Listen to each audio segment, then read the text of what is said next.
The Gubernatorial Forum is not something that happens every year at the Louisiana Farm Bureau Annual Convention, but it is a highlight when it does.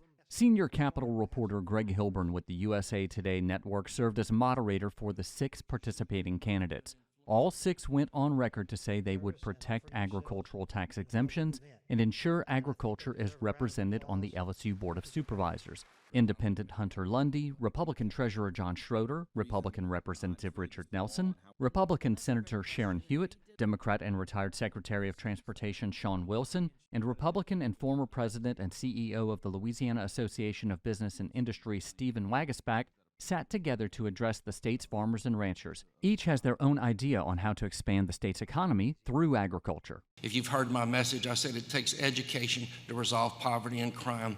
So we can put all 3 of them together and we can create an economic environment, and we can use our forest products, ag, to just do that. Bring that business here. There's no reason we should even be compared to Mississippi. Our culture, our education, our intelligence, our people far exceed those in other southern states. We need more lumber processing in the Florida parishes. I live in Slidell. I'm very aware of that. But we have to give people a reason to come to Louisiana. The first thing that people want is a trained workforce. And so, yes, we have to be able to provide those skills that they need to be successful. In the agriculture business, that includes STEM. I've been a huge advocate of STEM throughout my legislative career. The ag business is becoming very, very high tech. And we need to make sure that we have those technology skills here in our state to provide opportunities. You also need a workforce. And that's why I truly want to go in and really drill down into that high school redesign and implement in there the training and the technical training that we need to give our kids ready so they can come out and be a qualified worker. Because right now you're so dependent on seasonal workers. We need to provide you more options and have high schools really double down on ag and technical training so you have that workforce. Without having an educated, trained, and prepared workforce, which may not necessarily be a college degree, you won't be able to have companies come in and make those investments. We have to make it attractive. We've got natural resources here across the state, and we need to build on those resources. I want to start with the business that we have here. I want to recruit the people we have here and the business we have here and get out of their way, give them the resources they need to do what they need to do before we start talking outside our state. Because I live in St. Tammany Parish, I'm from New Orleans. You know why my business has been successful in St. Tammany Parish? We've got good schools, we've got very low crime, and the citizens hold their politicians accountable. I've spent a lot of time in the legislature trying to get rid of the income tax, trying to rebuild a structure that throws out 100 years of Huey Long-style government that concentrates all the money and power in Baton Rouge, puts it back in local communities like Texas and Florida, the states that are really succeeding.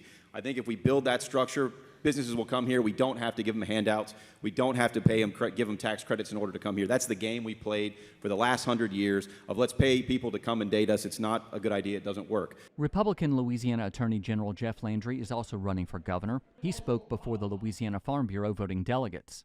Every 4 years or 8 years, when we get a governor's race, those folks come up here, they give you the same song and dance, tell you all kind of great things, how they're going to sell you all kind of cotton candy. You get a bad bill of goods, they tell you we're going to bring all kind of great industries into this state. We're going to be good. Your life's going to be better. That's a lie. I mean, think about it. If we got 3 cities that are in the top 10 most dangerous cities in the country, if our educational system is so dismal that 74% of third graders can't read and 80% of eighth graders can't do basic math, I hadn't even gotten to our roads and our bridges.